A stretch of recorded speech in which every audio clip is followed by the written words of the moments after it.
वैसे तो पूरा पाकिस्तान एक नाजुक दौर से गुजर रहा है, मगर इस नज़ाकत के हमें ज़्यादा असरात जो नज़र आते हैं वो बलूचिस्तान और केपीके में नज़र आते हैं।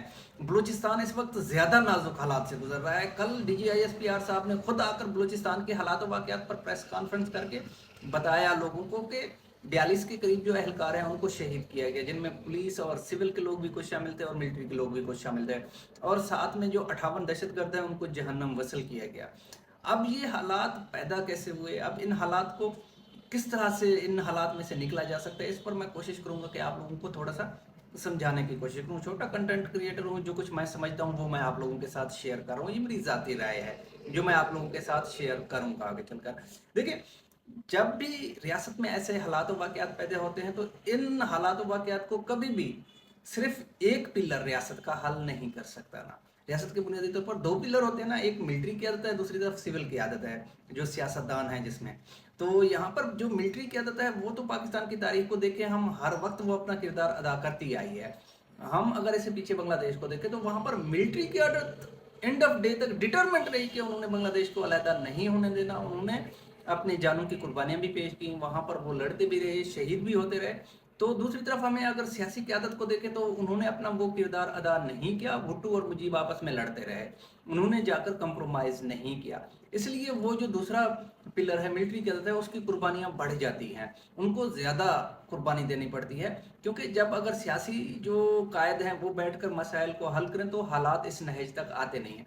यही कुछ बलूचिस्तान में हम मिलिट्री की आदत को देखें तो वो तो कुर्बानियां दे रही है, रोज शहादतें वो पेश कर रहे हैं, मिलिट्री है, पुलिस है।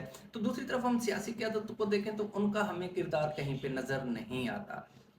ऐसे लोग जिनको लोग वहाँ की जो लोकल पॉपुलेशन है या फिर ये मिलिटेंट लोग हैं जिनको वो सुनते हैं, उनको फ्रंट पे आना चाहिए, उनको अपना किरदार अदा करना चाहिए इसमें।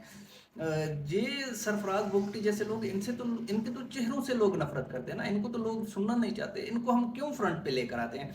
ऐसे लोगों को फ्रंट पे लाना चाहिए जो दोनों जो ग्रुप हैं, दोनों जो फ्री कैन हैं उनमें वो इक्वली एक्सेप्टेबल हों। दोनों जो क़यादतें हैं वो जो एक तरफ हमारी जो ना वफाक है और दूसरी तरफ वो सूबा है, वो सूबे और वफाक के दरमियान एक ब्रिज क्रिएट करें। ऐसे लोगों को फ्रंट पे लाना चाहिए जो पुरअमन भी हों और वो डील करना भी जानते हों।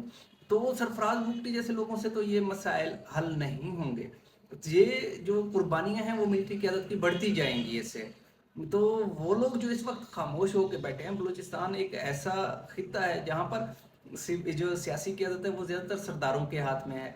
तो वहाँ के जो सरदार हैं उनको, ऐसे सरदार जो इस वक्त नाराज़ हैं वफाक से, तो वफाक को चाहिए कि उन सरदारों को अंगेज करे, उनको अपने पास बुलाए, उनके जो भी जायज़ मुतालबात हैं उनको माने, और वहाँ के जो पॉलिटिकल वर्कर हैं उनको रिकग्नाइज करें, उनके एफर्ट को, और उनके जो जो सियासी जो ना मसाइल हैं उनको वहाँ पर हल करें। तो इससे इस प्रेशर को कम किया जा सकता है। इसमें कोई दो राय नहीं है कि यहाँ पर जो बैरून मुल्क के अनासर हैं, अफगानिस्तान हो या फिर इंडिया हो, वो फैक्टर बहुत ज़्यादा इन्वॉल्व है यहाँ पर। देखिए, वो फैक्टर इन्वॉल्व ही वहीं पर होते हैं जहाँ पर एक गैप या एक स्पेस पैदा किया जाता है। वो फैक्टर पंजाब में क्यों इन्वॉल्व नहीं है, वो फैक्टर जो है ना सिंध में क्यों इन्वॉल्व नहीं है, क्योंकि यहाँ पे उनको वो गैप दस्तयाब नहीं है। यहाँ की जो पॉलिटिकल क़यादत है वो स्ट्रांग है। तो इसीलिए वहाँ पे भी ऐसे लोगों को चाहिए कि वफाक अंगेज करे जो दोनों तरफ से इक्वली एक्सेप्टेबल है। वरना इसी तरह से आर्मी या दूसरे हमारी जो ना सिक्योरिटी फोर्सेज हैं, पुलिस हो या सिविल इंतजामिया हो, वो कुर्बानियां देते रहेंगे। उनकी कुर्बानियों से ये मसला हल नहीं होगा। इस मसले के हल के लिए लाजमी है कि पॉलिटिकल क़यादत को वफाक अंगेज करे, उनके मसाइल को वो हल करे, तभी जाके ये मसला बिल्कुल ऐसा तरीके से हल हो जाएगा। आप भी अपनी राय ज़रूर दीजिएगा, आप लोगों को क्या लगता है कि ये जो मौजूदा वज़ीर आला हैं सरफराज बुगटी साहब, क्या ये उन मसाइल को हल कर सकते हैं, ये वफाक और बलूचिस्तान के दरमियान एक ब्रिज क्रिएट कर सकते हैं? क्या बलूचिस्तान के लोग इनको सुनते हैं, इनकी रिस्पेक्ट करते हैं, या फिर इनके चेहरों से नफरत करते हैं? मुझे आपके कमेंट का इंतज़ार रहेगा। इस वक्त मुझे इजाज़त दीजिए, अपने दुआओं में याद रखें। थैंक यू, अल्लाह हाफ़िज़।